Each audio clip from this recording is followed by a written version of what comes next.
Okay, another comparative video. This knife, again, it's not about the specific knife in this knife, it's about the geometry on this one and the geometry on this one. Now, just to show the angle difference, I'm going to show where it bites into this plastic, which shows where the cutting angle is. This one's about 15 degrees, but I will measure it later and try and be more specific. But if I lay this flat on the plastic and move along and slide up until it bites, you can see how high that is off the edge. It's quite high. I'll measure it later, but you can see it's relatively high up before it bites in. This one,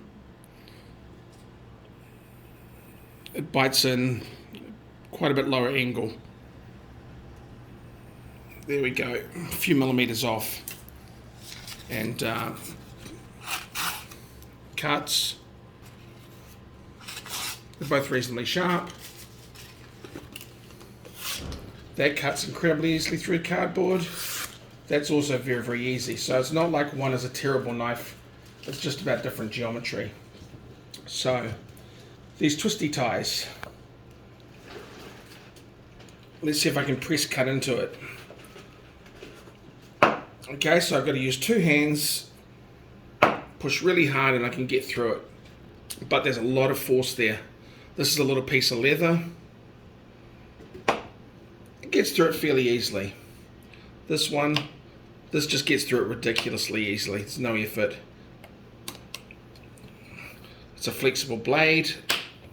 I'm way off my leverage point, but I can get through it. If I use two hands, much, much easier. So let's try popping a twist tie, how I'd normally do it with a knife. So this one, see, it's dangerous. I've got to be really careful. If I'm trying to press down, what's going to happen is it's slipping, it's moving. I'm going to end up slamming really hard into that piece of steel. So what I try and do is, a lot of people would try and get under here with the tip and press that way. Now the danger here is you start trying to lift and there's a huge amount of force now. And you got to be really careful who's standing around you, what's going to happen, because when you finally get enough tension to pop it, this knife is going to go God knows where. And so, you know, I'd eventually be able to cut it because you show me cutting here, but it's quite dangerous.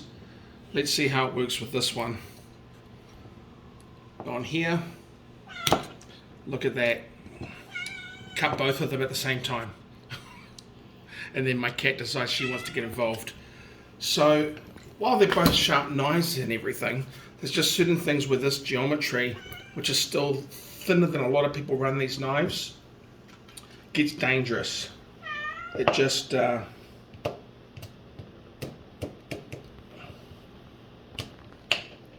you know, these are the sorts of activities I think a lot of people want to do on a daily basis, but when you're running these geometries that these knives come, and even thinner, it gets unsafe. You're having to put so much tension and load into them that when they finally give, it's a dangerous amount of return energy.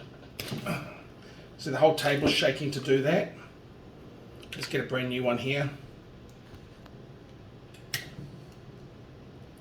This one I can just leverage it and get it through. There's a lot more shaking. You can see it's a lot more energy. It's just not safe. Okay, thanks.